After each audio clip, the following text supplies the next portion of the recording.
All right, welcome in, Isaiah. Glad you could finally free up some time. I'm glad to join y'all, gentlemen. Yeah, I know you've been busy managing Joe Buck yourself. Yeah, it's a real tough team. Definitely. So, how are you feeling about the season so far? We've had our days. I'll give it to them. It's not bad. We have potential to be one of the best teams in the league. But everyone just sucks this year. It's hard to say why. It happens. All your players suck this year? Jonathan Taylor mostly. He's been a okay. real disappointment, but maybe with this third head coach this year, he'll figure something out. We'll just hope for the best. Awesome. Well, you took a hard loss this week to House Harkonnen. How happy are you that you don't see them again in the regular season? I'll take the loss like a man. Like, my whole team was on bye. No one really wants to start Chase Claypool. It's like, I don't even think he wants to start himself. But I had to because he's all I had. So it's like, I accepted that loss before it even happened. All right, well, you did have 5 players on a bye, including the Cowboys' defense. Do you attribute this to the hard loss?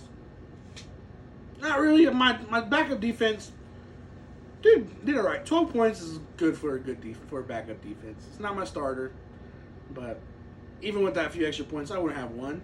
So I'm not too worried about it. I'm glad my main guys got a good rest. We come back full swing next week. All right, it's a good way to look at it. Well, last week, we need to talk about it. You sent a second-round pick to Cup & Co. for Aaron Jones. Are you looking to him to step up for Jonathan Taylor, who's been irrelevant this year?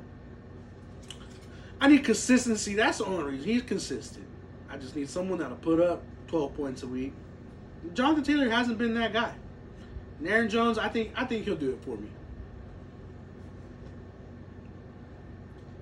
Awesome. Well, Jonathan Taylor was your first-round keeper. Are you regretting using that pick on him? Nah, not really. I'd rather have him do crappy on my team than good on someone else's. So he can waste all his time on my team. I don't really care too much. All right, well, Aaron Jones hasn't really been consistent. He's had multiple weeks in the bottom, outside the top 36.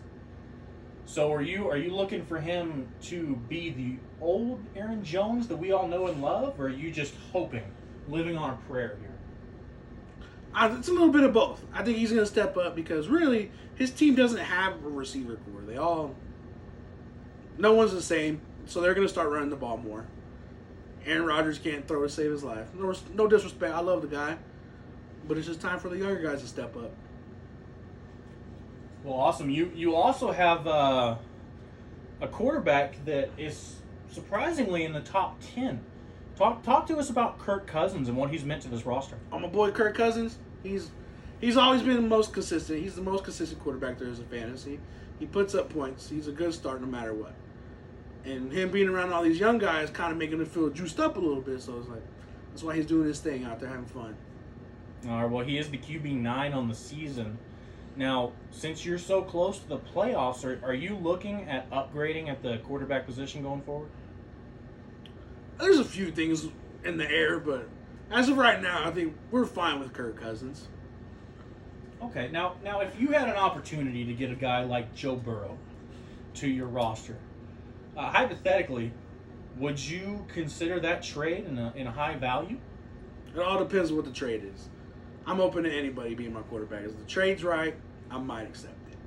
Do you think a quarterback like Joe Burrow could really help you be propelled into that playoff spot that you're looking for right now? Not really, no. I think he's going to run into his troubles. He normally does. So I just want someone that's consistent.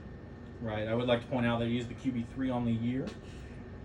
So how are you feeling about Jonathan Taylor getting a new head coach, Jeff Saturday, being announced to the Colts? I'm not too mad about that. Jeff Saturday, according to Jeff Saturday, he said that Jonathan Taylor is going to be the key point of the offense because he knows the value of a running back being an experienced seasoned lineman himself. And are you at all concerned about Jonathan Taylor for the rest of the season since Jeff Saturday has no coaching experience whatsoever? Oh, no, not at all. I think he'll do just fine. Just give the guy a ball and let him spin. Okay, well, hey, looking forward, you do play all King Henry's men. Despite being 3-6, he has a great roster. Are you feeling confident this week? Oh, yeah, I got a great watcher, too. I got a team that can that can put up easily 130 points every week. So I'm not too worried about it. So, just out of curiosity, what's been keeping your team from doing that? I don't know, you got me. They just some days they suck, some days they're good. Really just boom or bust team. We're booming pretty good. We're 5-4, so I'll take a winning record right now. Okay, so realistically, you are right now the 6th seed. Hot on your heels is Slipper the Tagovailoa and all King Henry's men. Do you believe you have a solid spot in the playoffs, or are you just hoping to hang on? I think I got it. I'm fairly confident in my team. I think I have a very solid spot right now. So between us, which of those two teams do you see slipping into the playoffs, passing possibly your Dig Small or my back, maybe even Chase Jam? What were my options again? I really don't know the names. So two wins behind you is all King Henry's men, Mm-hmm. who has outscored you by 90 points on the season. And you have Slipper the Tagovailoa, who has outscored you by over 100 points on the season. Mm-hmm. Do you see one of them coming into that 6th seed, overtaking one of your fellow playoff-bound competitors? All Kings Men is a real good sleeper. They have Derrick Henry, and he has the 3rd easiest running back schedule right now. As for the rest of the year. So it's like, let him spin. He's going to do his thing.